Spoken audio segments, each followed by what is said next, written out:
गुरु नमो रिहन्ताणं नमो सिद्धाणं नमो आयर्यानं नमो वज्रायानं नमो लोये सब्बसाहूनं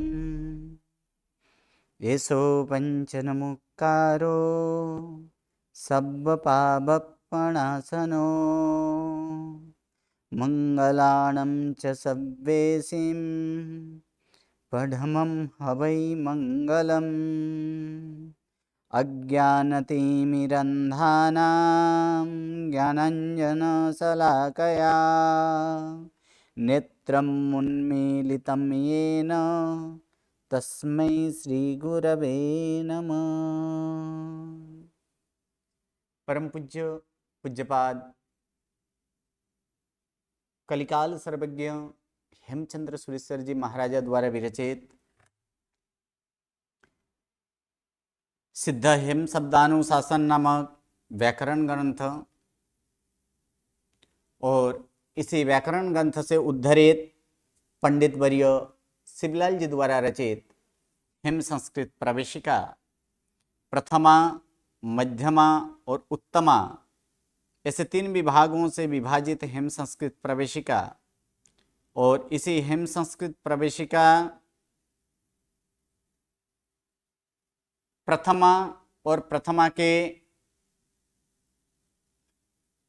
द्वितीय प्रकरण अर्थात एक कारक प्रकरण और इस कारक प्रकरण में हम पंचमी विभक्ति और पंचमी विभक्ति के जो वाक्यानुवाद हैं वो वाक्यानुवाद कर रहे हैं।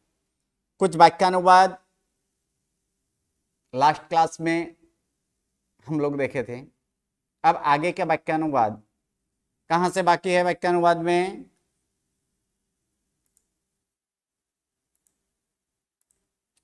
कहाँ तक हो गया है?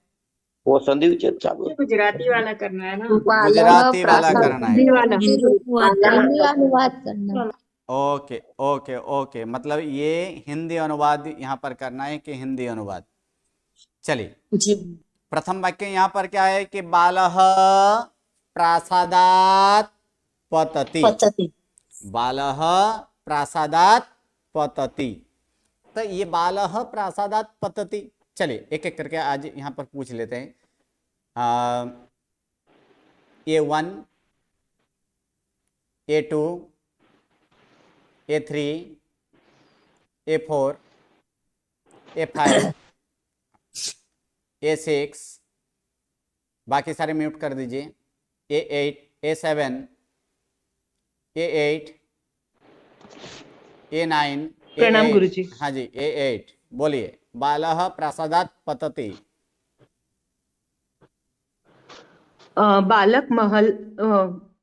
बालः प्रासादात् पतति, बालक महल से गिरता है। ओके, इसमें क्रियापद क्या है? हाँ जी, क्रियापद क्या है इसमें? पतति ये क्रियापद है। क्या क्या क्रियापद है इसमें? पतति ये क्रियापद है। और कर्ता कौन है? पतति। तो बालः ये कर्ता है, यानी बालः प्रासादात् पतति, यानी बालक महल से गिरता है। ओके, धन्यवाद। A9। प्रणाम सर। हाँ जी, बोलिए। संघो नगरानगरं गच्छति। ओके, इसकी संधि क्या होगी?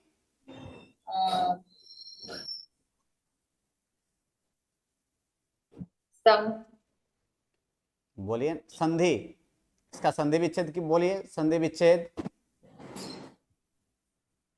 संघो ओ है तो ओ का क्या हो जाएगा? मूल में क्या होगा? संघः, क्या हो जाएगा? संघः। हाँ, संघः। तो संघो क्यों हुआ है? तो सौ के रौ के पूर्व में अ है और पीछे नौ कैसे हैं? घोषवान है, इसलिए रौ का उ का ओ। एक्चुअल है क्या? संघः। और उसके बाद क्या होगा इसका? नगर नगर नगर नगरात क्या हो गई? नगरात नगरात नगरम क्या होगा? नगरात नगरम, और उसके बाद जो है कि गच्छति। गच्छति तो नगरात का ये तो का नौ क्यों हो गया? तो पहला नियम हम लोग देखे थे, प्रथम नंबर नियम कि पद के अंत में धूट व्यंजन हो तो उसी वर्ग का उसका तीसरा व्यंजन होता है। कौन सा व्यंजन? तो तीसरा। तो का क्या हो जाएगा? क्या होगा? द होगा। और फिर द के बाद क्या है? नौ। नौ कितने में अक्षर है? नौ पांचवें अक्षर है। तो क्या बोला गया कि पांचवें अक्षर से पहले अगर तीसरा अक्षर हो तो ये तीसरा अक्षर क्या होता है? इसका पांचवा अक्षर हो जाता है। तो वर्ग का ये पांचवा अक्षर करेंगे तो द का क्या हो जाएगा? नौ होगा कि नहीं? नौ नौ हो जाएगा। इसीलिए यहाँ पर क्या हुआ है? नगरन नगरम। एक्चुअल है क्या? नगरात नगरम। ओके, जी। बोलिए अब अर्थ बोलिए। संघ नगरात नगरम गच्छति, तो इसमें क्रियापद क्या है? गच्छति गच्छति अर्थात जाता है। जाता है। कौन जाता है? संघ संघ यानी संघ जाता है। कहाँ जाता है? तो नगरम यानी नगर जाता है। कहाँ से? तो नगरात यानी नगर से। तो यहाँ पर जो है ना एक तरफ कर देना है, नगरम नगरम प्रति यानी नगर तरफ। तो पूरा वाक्य हम क्या लिखेंगे? संघ नगर से नगर तरफ जाता है। ओके, धन्यवाद। चलिए A10। प्रणाम गुरुजी। हाँ जी, बोलिए। धर्मम विना सुखम नास्ति। तो नास्ति का संधि विच्छेद न अस्ति। न अस्ति। ओके, बोलिए अर्थ। धर्म विना सुख नहीं है। सही है।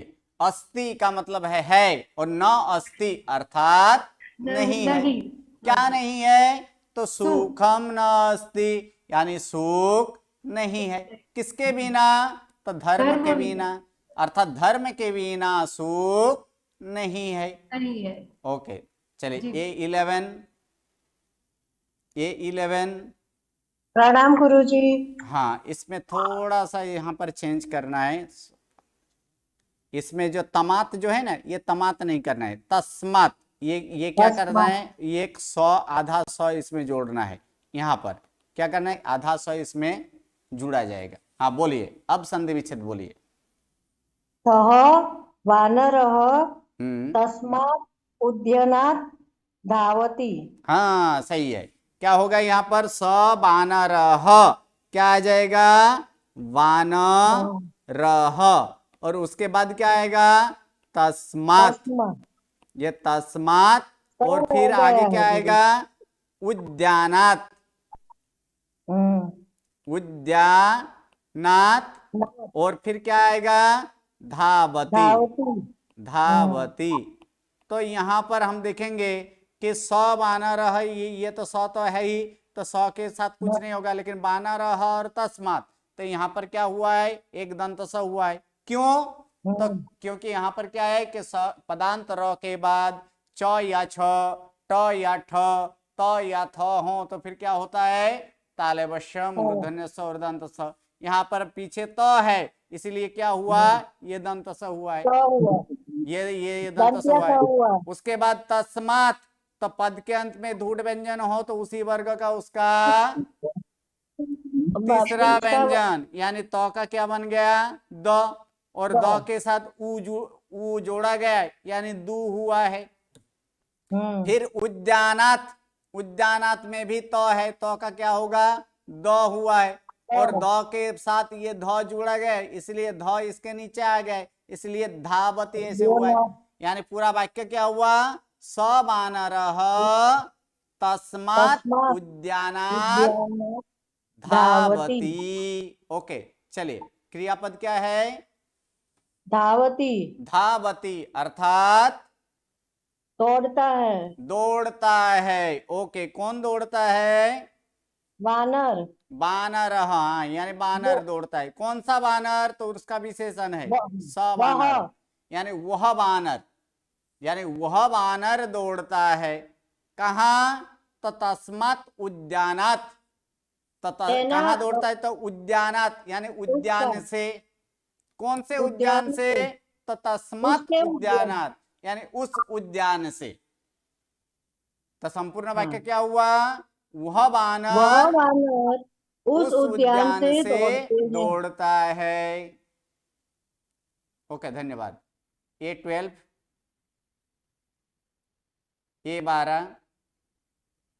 A12, A13, प्रणाम A13। गुरुजी। हाँ जी प्रणाम बोलिए। गुरुजी। हाँ जी बोलिए। वृ- A13। वृक्षेभ्यः पर्णानि क्षरन्ति। हम्म क्रियापद क्षरन्ति है। हम्म अ, वृक्षे इसमें मतलब झाड़ से पत्ते गिरते हैं। हाँ, कर्ता कौन है? तो पर्णानि। पर्णानि हाँ, यहाँ पर क्षरंती का मतलब टपकना नहीं, यहाँ पर क्षरंती का गिरना, मतलब क्या होता है? खरना गिरना, या तो फिर गिरना। यानी गिरना, क्या होगा यहाँ पर? खरना या तो फिर गिरना कर रहा है। गिरना। यानी किससे? कौन? तो पर्णानि क्षरंती, यानी पत्ते गिरते झाड़ हैं। से गिरते हैं। कहाँ से? तो वृक्षेभ्य, यानी वृक्षे- वृक्षों से, यानी वृक्षों पेड़ों से, यानी वृक्षों से पत्ते पत्ते गिरते हैं, गिरते हैं। या तो फिर पत्ते खरते हैं। खरते ऐसे नहीं बोला जाता हिंदी में, वहां पर क्या झड़ते बोलता है? हैं वहां पर गुरुजी, गिरते हैं। झड़ते हैं। झड़ते हैं, हाँ जी, हिंदी में झड़ते हैं, हाँ झरता। झड़ते हैं, ये झरना वो भी सही। झड़ते हाँ, झड़ते हैं ऐसे नहीं, बोला झड़ते जाता। हैं, झड़ते हाँ झड़ झंडा झड़ते हैं, हाँ, झड़ते हैं ऐसे हो सकता है। क्या होगा इस बार? कि जो पत्ते झं- झड़ते हैं। जो झंडा। हम्म चलिए। A14, A14, A15, A16, A7। बाकी सारे म्यूट कर दीजिए। A16। हाँ जी बोलिए। नहीं, वो हो गया, उसके बाद वाला। अवाभ्याम पापानि नश्यन्ति। आबाभ्याम पापानि नश्यन्ति। क्रियापद नश्यन्ति नश्यन्ति, यानी नश धातु, नाश होना। हाँ, नाश होना। तो यानी क्या होगा यहाँ पर? नाश होते हैं। क्या नाश होते हैं? तो पापानी, यानी पाप, पाप नाश होते हैं। किससे? आबाभ्याम, यानी हम दोनों से। ये पंचमी ही लिख लेना है। क्या है? हम दोनों से पाप नाश होते हैं। ओके, धन्यवाद। A17। प्रणाम गुरुजी। हाँ जी बोलिए। पुण्यात् विना सुखम न भवति। संधि विच्छेद। पुण्यात् हाँ, पुण्यात, तो का ये द हुआ है, इसलिए पुण्यात हुआ हो है, गया। हाँ। हाँ, तो यहाँ के पुण्यात सही है। पुण्यात् पुण्यात विना बिना सुखम न सुखम भवति। न भवति। हाँ, पुण्य के बगैर सुख नहीं पाते हैं, नहीं होता है। नहीं भवति होता यानी है। होना। हाँ, पुण्य के बिना सुख नहीं होता। ओके, धन्यवाद। चलिए, उसके बाद A18। प्रणाम। हाँ जी बोलिए। श्रावका जिनालयात् दुपाश्रयं गच्छन्ति। संधि विच्छेद। क्रियापद गच्छन्ति संधि में श्रावका श्रावका नहीं, जिना विसर्ग आएगा। श्रावकाः। श्रावकाः हाँ, श्रावकाः जिनालयात् जिनालयात् उपाश्रयं सही है। उपाश्रयं गच्छन्ति। क्रियापद गच्छन्ति बहुवचन का। अर्थात जाते हैं। जाते हैं, सही है। क्या होगा यहाँ पर? जाते हैं। कौन जाते हैं? श्रावक को बहुत सारे श्रावक। श्रावक जाते हाँ हैं। हाँ, श्रावक जाते हैं। कहाँ जाते हैं? जिनालय से उपाश्रय। उपाश्रय जाते हैं। कहाँ से? जिनालयात, यानी जिनालय से। यानी संपूर्ण वाक्य, श्रावक जिनालय से उपाश्रय जाते हैं। ओके, धन्यवाद। A19, A19, हाँ प्रणाम गुरुजी। हाँ जी बोलिए। एक मिनट।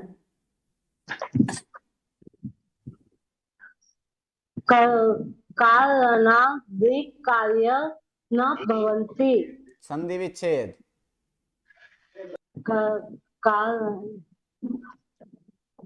कारणा इसका कारणा करेंगे तो कौन सी विभक्ति होगी कारणा?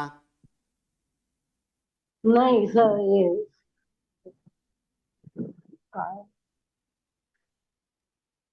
कारणात् क्या करना है? कारणात् वीना कार्यम न भवति। कारणात् वीना कार्यम न भवति। तो ये तो था, तो का क्या हुआ है? द हुआ है, क्योंकि पद के अंत में धूट व्यंजन हो तो उसी वर्ग का उसका तीसरा व्यंजन होता है, इसीलिए यहाँ पर तो का द हुआ है, इसलिए कारणात् वीना लिखा गया है क्या?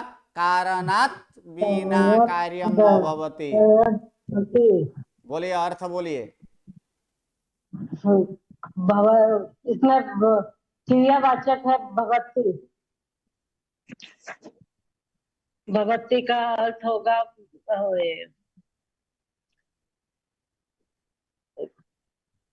वाक्य बनाकर लाए हैं कि नहीं? नहीं गुरुजी। भवति यानी होता है, न भवति यानी नहीं होता। नहीं होता है। क्या नहीं होता है? तो कार्य यानी कार्य नहीं होता। बिना किसके बिना? तो कारण के बिना। बाकी सारे म्यूट कर दीजिए, जिनका टर्म चाहे वही चालू रखिए। यानी कारण बिना कार्य नहीं होता। चलिए उसके बाद A20, A20, 21। प्रणाम गुरुजी। हाँ जी बोलिए। जी, पुत्रो जनकात् धनम याचते। जी, संधि विच्छेद। पुत्रः जनकात् धनम याचते। इसका अर्थ पुत्र पिता से धन की याचना करते हैं। करता है, करता है जी। याचते याचना करता है, या तो फिर याच धातु यानी मांगना। क्या कर रहे हैं यहाँ पर? मांगता है। क्या मांगता है? तो धनम यानी धन मांगता है। किससे? जनकात् अर्थात पिता से।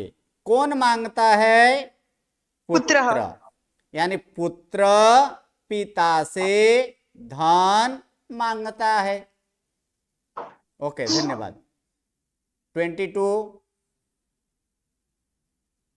23। प्रणाम गुरुजी। हाँ जी बोलिए। गोपालो वो शब्द गृहादजाम नयति। संधि विच्छेद। गोपालः गृहात् जाम नयति। जाम नयति नहीं, अजाम नयति। ये अजाम तो नयति, को ये तो होगा गृहात, तो इसमें तो कैसे है? आधा है ना, उसके साथ अ जुड़ गया है, तो का द होकर अ जुड़ गया है। हाँ, इसका रूप अभी नहीं आया है, ये आकारांत शब्द है, वो बाद में हम लोग देखेंगे, लेकिन यहाँ पर वाक्य में यहाँ पर दिया गया है। तो क्या होगा यहाँ पर? अजा अर्थात बकरी। बकरी। बोलिए। बकरी। नयति, नयति अर्थात देखना, ले जाना। यानी क्या होता है? गोपाल घर से बकरी को ले जाता है। नयति यानी ले जाता है। कौन ले जाता है? गोपालः। गोपाल अर्थात ग्वाला। यानी ग्वाला ले जाता है। किसको? अजाम अर्थात बकरी को। कहां से? घर से। गृहात। गृहात यानी घर से। तो संपूर्ण वाक्य ग्वाला घर से बकरी को ले ले जाता जाता है। ओके, धन्यवाद। 24,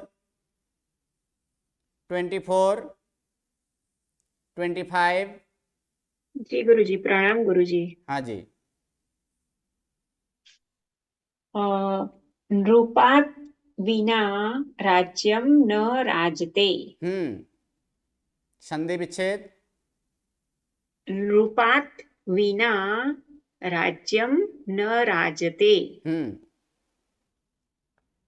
तो इसमें है क्रियापद राजते, राजते। राजते अर्थात राज्य करते हैं। नहीं, राज धातु शोभते हैं, अर्थात यहाँ पर शोभते हैं। शोभना, यानी क्या होता है यहाँ पर? शोभते हैं। शोभता है। न शोभते यानी शोभता नहीं है। नहीं है। क्या शोभता नहीं है? राज्य। राज्य शोभता नहीं है, ये करता है। राज्य नपुंसकलिंग शब्द है, यानी राज्य शोभता नहीं है। नहीं है। किसके बिना? नृप के बिना। नृपत बिना यानी राजा के बिना। राजा के बिना राज्य शोभता नहीं है। नहीं है। ओके, धन्यवाद। 26, 26, 27, 28, 29। जी प्रणाम गुरुजी। हाँ जी। तो अहम जिनालयाद उपाश्रयम गच्छामि। तो संधि विच्छेद। अहम संधि विच्छेद है। अहम जिनालयात जिनालयात तो आधा जिनालयात। आधा जिनालयात उपाश्रयम गच्छामि। तो उसका अनुवाद है मैं जिनालय से उपाश्रय जाता हूँ। ओके, धन्यवाद। गच्छामि यानी जाता हूँ, जिसे प्राप्त किया जाता है उसे द्वितीय, इसलिए उपाश्रय को प्राप्त किया गया, इसलिए उपाश्रय को द्वितीय किया गया। उपाश्रय जाता हूँ कहाँ से? तो जिनालयात यानी जिनालय से। कौन जाता है? अहम यानी मैं, यानी मैं जिनालय से उपाश्रय जाता हूँ। धन्यवाद। चलिए उसके बाद 30, ये 30, 31। प्रणाम गुरुजी। हाँ जी, बोलिए उसके बाद वाला। चौरास त्वध्वनम हरन्ते। ओके, संधि विच्छेद बोलिए। चौराहा। चौराहा, सही है। चौराहा त्वद्धनम हरन्ते। ओके, सही है। त्वद धनम, तद्धनम हरते, हरन्ते। ओके, चलिए अर्थ बोलिए। क्रियापद क्या है इसमें? हरन्ते। हरन्ते मतलब ले जाना, ले जाना। हाँ, ले जाते हैं, हरण करते हैं। सही है, हरण करते हैं। क्या हरण करते हैं? धन को हरण करते। हाँ, धन को हरण करते हैं। कौन? चोर। बहुत चोर। सारे चोर। हाँ, बहुत सारे से, यानी चोर हरण करते हैं। चोर धन हरण करते हैं। किससे? त्वद यानी तुझसे। तुझसे। यानी चोर तुझसे धन को हरण करते हैं। ओके, चलिए आगे। 32, गुरुजी। हाँ जी। इसका चोर तुम्हारे धन को चुराते हैं या चोर आपके पास से धन लेते हैं? हाँ, ऐसे मानवाचक अगर बोला जाए तो आपसे ऐसे बोला जा सकता है, लेकिन यहाँ पर मानवाचक अगर नहीं दें तो फिर वहां पर तुझसे आपसे ऐसे बोला जाता है। लेकिन तुम्हारा यहाँ पर पंचमी अर्थ, पंचमी है, इसलिए पंचमी का ही अर्थ निकालना है। तुमसे बोल सकते गुरुजी? तुमसे ऐसे नहीं बोला जाता है, तुझसे ही बोला जाता है। जी गुरुजी। ओके, चलिए उसके बाद वाला कहां तक हुआ है? 31, 32, 33, 34। प्रणाम पंडित जी। हाँ जी, बोलिए।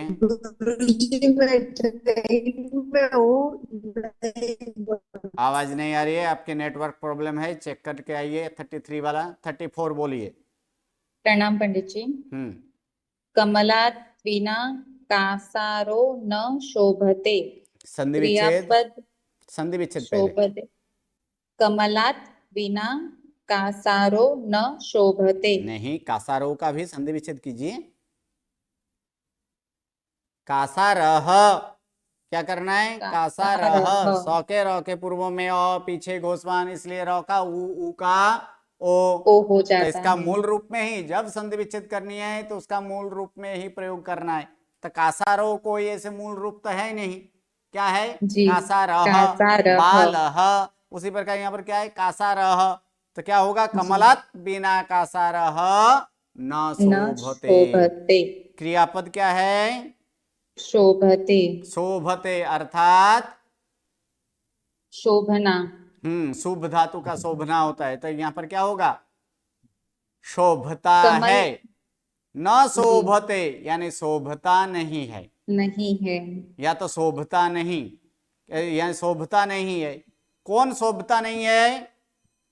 कासार, कासार। कासार का मतलब तालाब तालाब, सही है। तालाब शोभता नहीं नहीं है, है, किसके बिना? कमल के बिना। हाँ, तो संपूर्ण वाक्य क्या हुआ? कमल के बिना तालाब नहीं शोभता है। ओके, धन्यवाद। चलिए प्रणाम। उसके बाद 35, 36, 37, 38, 39, 40, 41।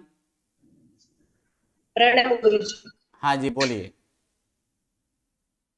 रतिलालः प्रसमात् पुस्तकम याचति। ओके, इसमें तो कोई संदेह है ही नहीं, सीधा सीधा से पुस्तकम का क्या कर देना है? म कर देना है। हाँ, ओके, बोलिए। रति क्रियापद क्या है? याचति, याचति। ओके, अर्थात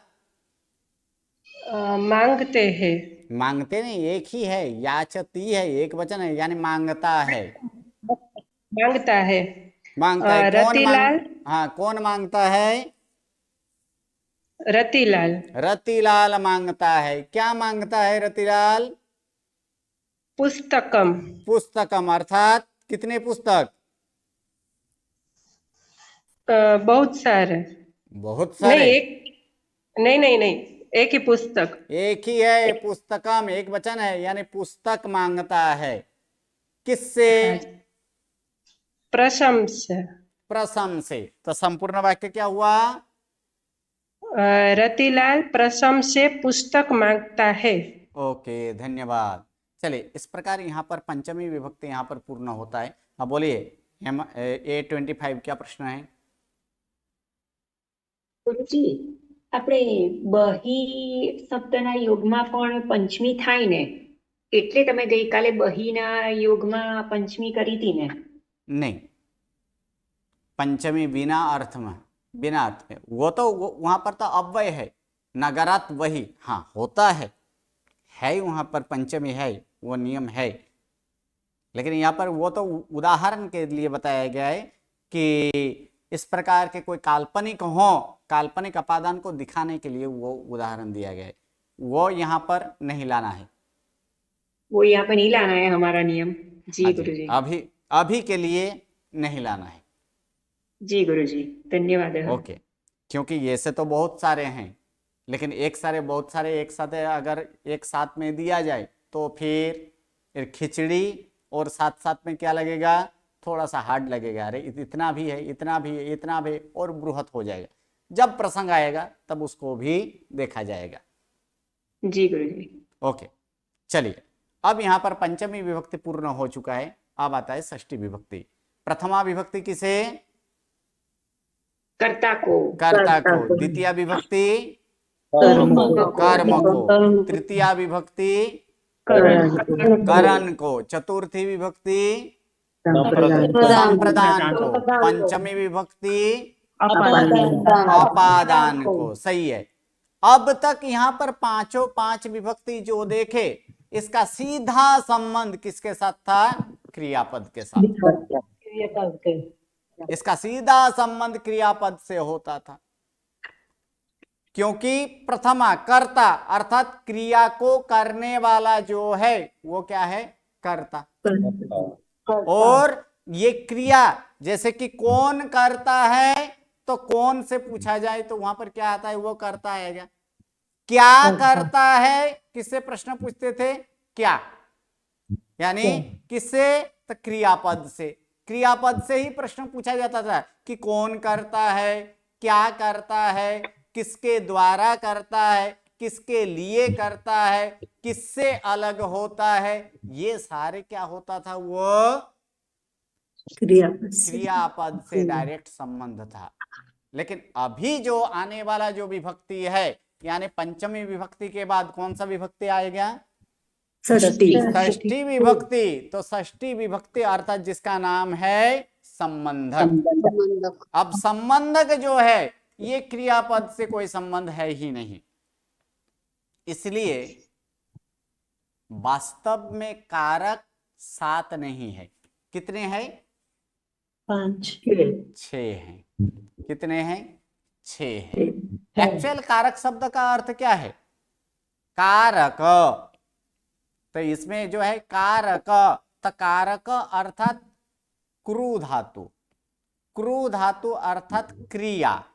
तो क्रिया यहाँ पर जो है कि क्रिया के साथ संबंध रखने वाला जो है उसे क्या कहा जाता है, कारक कहा जाता है। अब क्रिया के साथ संबंध रखने वाला कितने हैं, 6 हैं। कितने, अभी तक तो 5 तो अभी तक तो देख लिए, ये 5 विभक्ति और षष्ठी को छोड़कर सप्तमी विभक्ति। ये एक्चुअल वास्तव में कारक कितने हैं, 6 है। तो यहाँ पर कारक 7 क्यों दिया गया, तो कारक 7 इसलिए क्योंकि संबंधक उसके बीच में आ गया है, और ऐसे उपचार से, वास्तव में है नहीं लेकिन उपचार से संबंधक को भी किसमें गिना गया है, कारक में गिना गया है। बाकी वास्तव में कारक 6 ही है। हाँ, A89 क्या प्रश्न है। प्रणाम गुरुजी, नमो नमः। गुरुजी, या रतिलाल प्रसमात पुस्तकम याचती, तो प्रसमात એ पर्सन नाम गण्યું આમાં। प्रसम नामक कोई व्यक्ति है, कोई बालक है।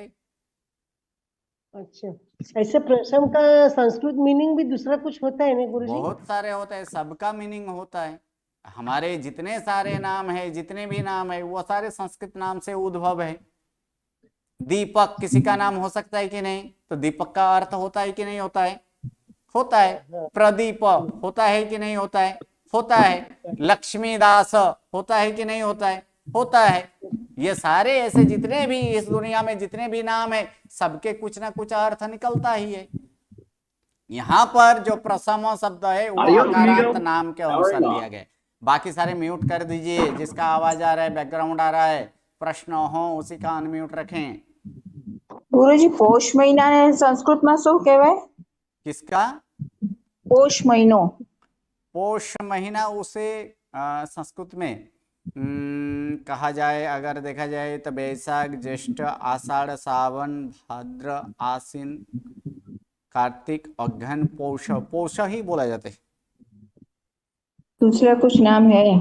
दूसरा भी है यहाँ, लेकिन पौष भी, यहाँ पर पौष शब्द भी है, पौष। जी गुरु।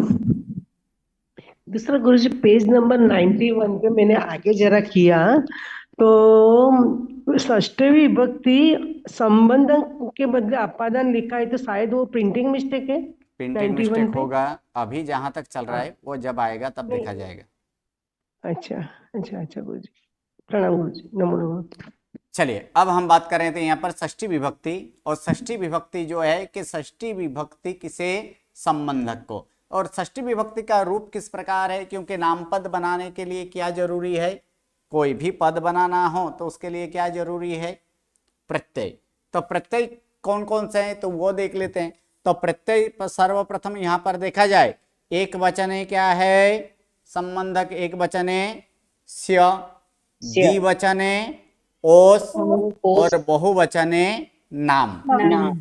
संबंधक एक वचने स्य, द्विवचने ओस और बहुवचने नाम। स्य को सीधा सीधा लगा देंगे तो उसके साथ बालों के साथ स्य जोड़ा जाएगा, तो क्या होगा, बालस्य। कमल के साथ स्य जोड़ा जाए तो कमलस्य। उसी प्रकार देव के साथ स्य जोड़ा जाए तो देवस्य। उसके बाद मान लीजिए जीन शब्द के साथ स्य जोड़ा जाए तो जीनस्य। इसमें कुछ नहीं है, सिर्फ एक जोड़ना है। अब ओस प्रत्यय वाला जो है, तो ओस प्रत्यय के लिए एक नियम हम यहाँ पर देखे थे कि ओस प्रत्यय के लिए एक नियम आएगा कि ओस प्रत्यय तथा किसका, हाँ A19 आप म्यूट कर लीजिए, आपके वहां से बैकग्राउंड आ रहा है। तो ओस प्रत्यय तथा स से प्रारंभ होने वाले बहुवचन के प्रत्यय, A89 भी सॉरी गुरु। ओस प्रत्यय तथा स से प्रारंभ होने वाले बहुवचन के प्रत्यय। तो स से प्रारंभ होने वाले प्रत्यय तो एक वचन में भी है। कहाँ आया है एक वचन में? तो प्रथमा एक वचन का प्रत्यय क्या है? स है, तो वो भी स से प्रारंभ होने वाला प्रत्यय, लेकिन वहां पर नहीं होता है। स से प्रारंभ होने वाला बहुवचन का प्रत्यय होना चाहिए। ओस प्रत्यय तथा स से प्रारंभ होने वाले बहुवचन के प्रत्यय के पहले अगर अ हो तो अ का क्या हो जाता है? ए होता है। क्या होता है? वह अ का उस समय ए होता है। यानी ए कितने जगह पे करना है? तो 3 जगह पे।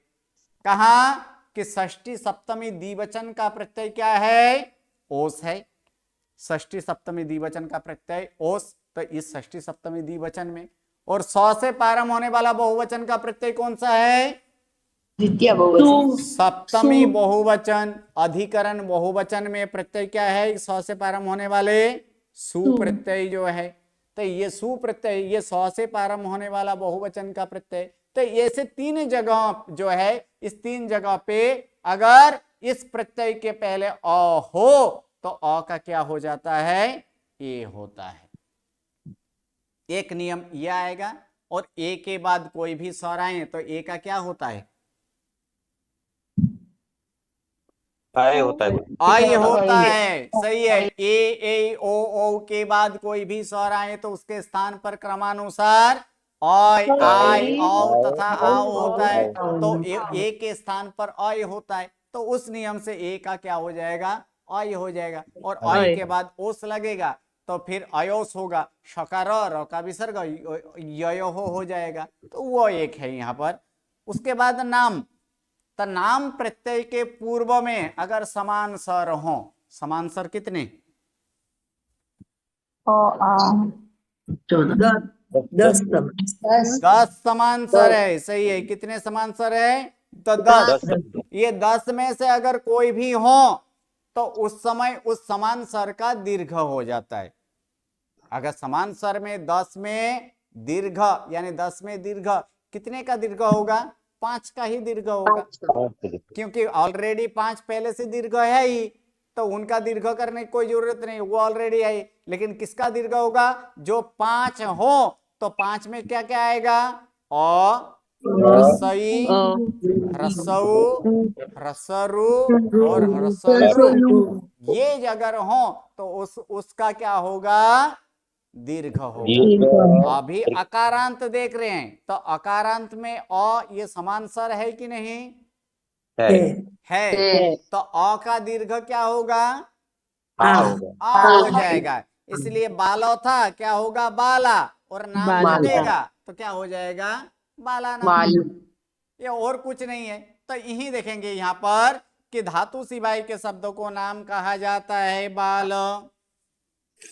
दूसरा, विभक्ति के प्रत्यय नाम को अनेक अर्थ में लगते हैं बाल। आप कौन सी विभक्ति सीख रहे हैं? षष्ठी। तो षष्ठी विभक्ति संबंधक को होती है। एक वचन का करेंगे तो बाल प्लस्य। और फिर स आदि विभक्ति के प्रत्यय जिसे लगे हो उसे पद कहते हैं। यानी क्या बन जाएगा? बालस्य। उसी प्रकार षष्ठी एक वचन है बाल शब्द का बालस्य।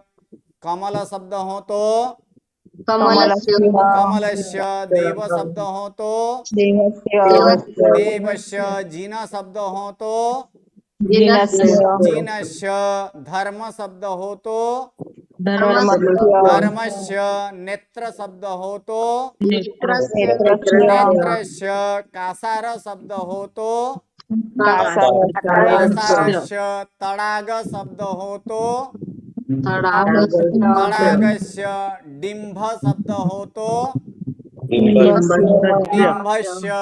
तो इसी प्रकार ये, अब बोलिए कमलस्य बना पाएंगे? ओके, उसके बाद मयूरस्य,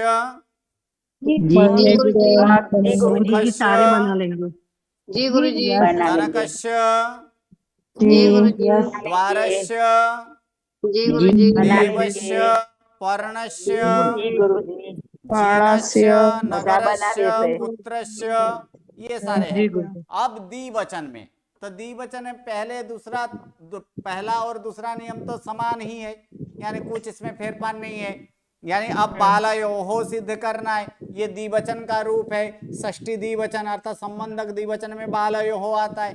कैसे हुआ है तो देख लेते हैं कि धातु सिवाय के शब्द को नाम कहा जाता है। नाम क्या है? बाल।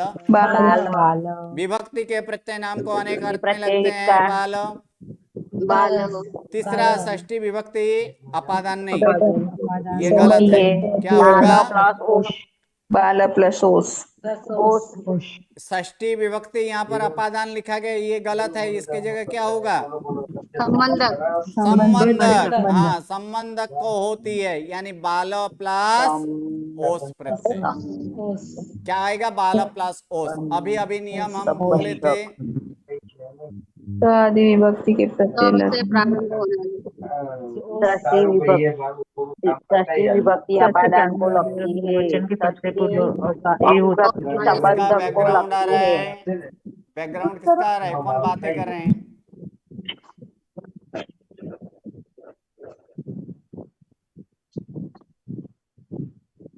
A19 आप बंद ही रखिए, आपके वहां बैकग्राउंड आ रहा है पंखा का।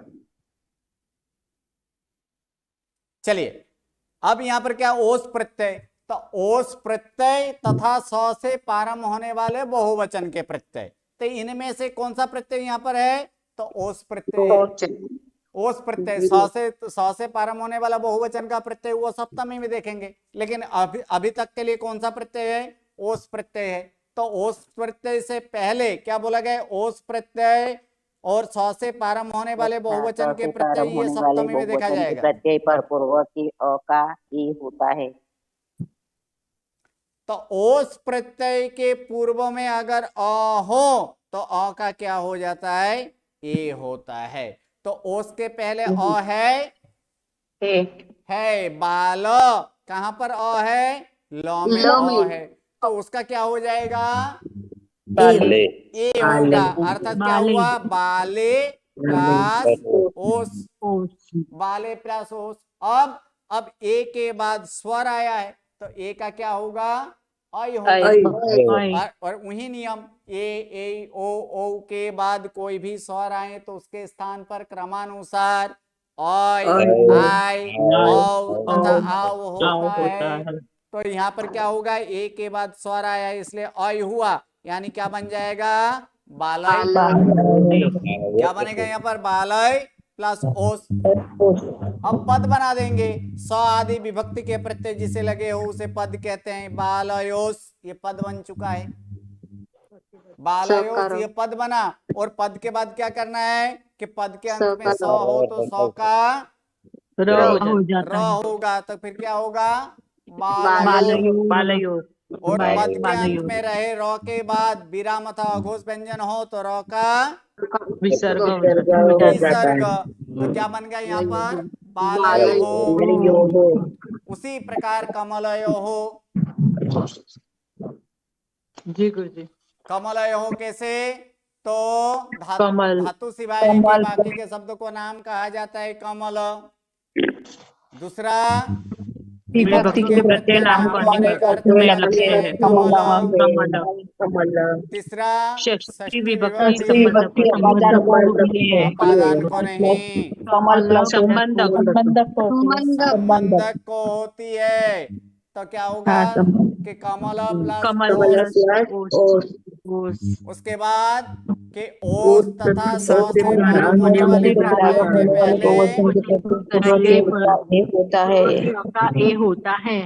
पूर्व में अ का ए हो जाता है, यानी कमले प्लस ओस। मिक्स हो रहा है सब गुरुजी, पूरा मिक्स हो रहा है, सुना नहीं दे रहा है, आवाज मिक्स हो रहा है। नहीं आ रही है। एक साथ अगर बोलिएगा इसलिए ऐसे होता है। तो कमले प्लस ओस, उसके बाद ए ओ के बाद ए ओ के बाद कोई भी स्वर हो या तो कोई भी स्वर आवे तो उसके स्थान पर क्रमानुसार आई औ तथा आव होता है। तो क्या होगा इसमें? कमलय प्लस ओस। फिर स्वादि विभक्ति के प्रत्यय जिसे लगे हों उसे पद कहते हैं, कमलयोस। पद के अंत में स हो तो स का र होता है, कमलयोर। और पद के अंत में रहे र के बाद विराम अथवा अघोष व्यंजन हो तो र का विसर्ग होता है, कमलयोहो। अर्थात षष्ठी द्विवचन में बाल शब्द का बालयोहो हुआ। उसी प्रकार हाँ जी बोलिए। नौवा भी आएगा के पद के आदि विभक्ति के प्रत्यय जिससे लगे हों उसे पद कहते हैं। हाँ जी, हाँ में आएगा ना गुरुजी, नौवा पद। 8 इसमें लिखे आपने, पर नौवा नहीं लिखा है ना अपन ने। किसमें? तो में जैसे आपने बाले हो बनाया ना अपन ने, तो आदि विभक्ति के प्रत्यय पद कहते हैं। वो ये तो छठा लगाए है तो सही, उसमें वो छठा हो जाता है। छठा नंबर नियम में लगाए कि नहीं? अच्छा ओके जी गुरुजी। पहले पद बनेगा तब स का र होगा, र का फिर विसर्ग होगा ना। सॉरी भूल गई जी। गुरुजी कमल में थर्ड नियम में क्या बोले? षष्टमी विभक्ति संबंधक को होती है फिर। हाँ जी, बाकी सारे म्यूट कर लीजिए, बाकी सारे म्यूट कर लीजिए। जिसका प्रश्न हो उसे प्रश्न पूछने दीजिए, बाकी सारे म्यूट। हाँ जी बोलिए, क्या प्रश्न है? षष्ठी विभक्ति संबंधक को होती है तो कमल प्लस ओस होएगा क्या? हाँ जी, अगर द्विवचन में करेंगे तो, अगर द्विवचन में करेंगे तो ओस होगा, एक वचन में करेंगे तो स्या होगा, बहुवचन में करेंगे तो नाम होगा। क्योंकि षष्ठी का 3 प्रत्यय है, एक वचन का, द्विवचन का, बहुवचन का। क्या सिद्ध करना है उसके हिसाब से लेना है। कमलस्य सिद्ध करना है तो वहां पर ओस प्रत्यय नहीं लगाएंगे, क्योंकि कमलस्य किसका रूप है? एक वचन का रूप है। तो प्रत्यय किसका लगेगा? एक वचन का लगेगा। कमलयोहो सिद्ध करना है तो वहां पर वो द्विवचन का रूप है, तो प्रत्यय भी किसका लगेगा? द्विवचन का। कमला नाम सिद्ध करना है तो वहां पर क्या लगेगा? बहुवचन का प्रत्यय, नाम प्रत्यय लगेगा। ओके ठीक है। चलिए, इसी प्रकार मान लीजिए ये बाल शब्द षष्ठी द्विवचन बालयोहो, कमल शब्द हो तो षष्ठी द्विवचन में क्या आएगा? कमलयोहो। देव शब्द हो तो देवयोहो। धर्म शब्द हो धर्मयोहो। जीन शब्द हो तो जीनयोहो। उसी प्रकार प्रथम शब्द हो तो प्रथमयोहो। सही है। उसी प्रकार मान लीजिए चौर शब्द हो तो चौरयोहो। तो चलिए, इसी प्रकार हम यहाँ पर सुकयोहो सिद्ध कर पाएंगे। हाँ गुरुजी। ओके, उसी प्रकार कमलयोहो अभी तो सिखा दिया है। जनयोहो, वनयोहो, इंद्रयोहो, पुष्पयोहो, मोदकयोहो, पुस्तकयोहो, सेविकयोहो, अन्नयोहो। अब यहाँ पर आता है बहुवचन, और बहुवचन में क्या है? नाम प्रत्यय। तो अभी देखें कि नाम प्रत्यय के पूर्व में अगर समान स्वर हो तो उसका क्या होता है? दीर्घ होता है, और कुछ नहीं है यहाँ पर। तब बाला नाम सिद्ध करना है। तो प्रथम नियम नंबर नियम धातु सिवाय के शब्द को नाम के कहा शब्द को जाता नाम है कहा जाता है। बाल। दूसरा, विभक्ति के प्रत्यय नाम को अनेक अर्थ में लगते हैं बाल। तीसरा, कि षष्ठी विभक्ति संबंधक तो होती है बाल प्लस नाम, क्योंकि हमें नाम सिद्ध करना है इसलिए बहुवचन, तो प्रत्यय किसका लगेगा? बहुवचन का लगेगा, इसलिए बाल प्लस नाम। उसके बाद के नाम प्रत्यय के पूर्व में अगर समान स्वर हो तो उसका दीर्घ होता है। तो बालों में अ ये समान है, समान कितने हैं? 10 समान है। अ से लेकर दीर्घल रु तक के स्वरों को समान कहा जाता है, तो इसलिए यहाँ पर 10 में अ है तो अ ह्रस्व है, अ का दीर्घ क्या होगा? आ होगा, इसलिए क्या हो जाएगा कि बाला प्लस नाम, और फिर स आदि विभक्ति के प्रत्यय जिसे लगे हो उसे पद कहते हैं। क्या बन गया? बाला नाम। उसी प्रकार कमला नाम हम सिद्ध कर पाएंगे? जी गुरुजी। ओके। वृक्षा नाम? जी गुरुजी। बना नाम? जी गुरुजी। जीना नाम? जी गुरुजी। गुरुजी। अब पुष्पा नाम में इतना तो लिखना है, और एक नियम इसमें ऐड करना है, 6ठा नंबर नियम इसमें है नहीं, इसमें एक 6ठा नंबर नियम ऐड कर देना है। क्यों? नौ का क्या करना है? अण करना है, तो पहले नाम होगा उसके बाद नाम का नाम होगा, इसलिए इसमें 5 नहीं, कितना नियम आएगा पुष्पा नाम में? 6 नियम। 6 नियम आएगा। उसी प्रकार देवा नाम हो जाएगा सिद्ध? जी गुरुजी। मुखा नाम? जी गुरुजी। दानवा नाम? जी गुरुजी। जला नाम? जी गुरुजी। जना नाम? जी गुरुजी। तो ये अब षष्ठी विभक्ति जो है कि षष्ठी विभक्ति बाल शब्द एक वचन में क्या आया? षष्ठी विभक्ति बाल शब्द का षष्ठी विभक्ति एक वचन यानी संबंधक एक वचन है बालस्य, द्विवचने बालयोः, बहुवचने बालानाम। देव शब्द हो, देव शब्द का षष्ठी एक वचन देवस्य, द्विवचन देवयोः, बहुवचन देवानाम। कमल शब्द षष्ठी एक वचन कमलस्य, द्विवचन कमलयोः, बहुवचन कमलानाम। तो इस प्रकार ये षष्ठी विभक्ति देखें। अब षष्ठी क्या है वो देखने से पहले सप्तमी देखेंगे, उसके बाद षष्ठी और सप्तमी क्या है उसको नेक्स्ट क्लास से हम लोग देखेंगे। नमो नमः, प्रणाम। एक प्रश्न। हाँ जी बोलिए। नमो नमः। गुरुजी छठा नियम एक बार वापस बताइए, ये पुष्पा नाम वाला। पुष्पा नाम वाला में सबसे पहले 5 नियम से तो नाम कर ही देना है।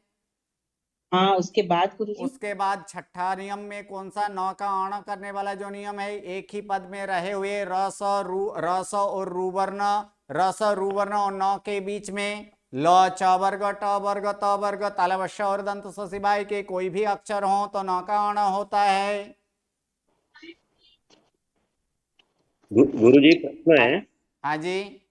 ये नाम प्रत्यय हुए समान स्वर के बाद स्व समान स्वर आया तो उसमें वो नहीं जो कर सकते ना, स्वर नहीं उसके? हाँ जी। समान स्वर के बाद ये बाला नाम जो नाम जुड़े ना, तो उसमें समान स्वर के बाद स्व समान स्वर आए तो दोनों में तो स्वदीर्घ स्वर होता है, वो नहीं कर सकते? स्वर कैसे नहीं होगा? है। कैसे होगा? कैसे होगा? स्वर नहीं है। कैसे होगा? बाल शब्द था और उसमें क्या लगा? नाम लगा।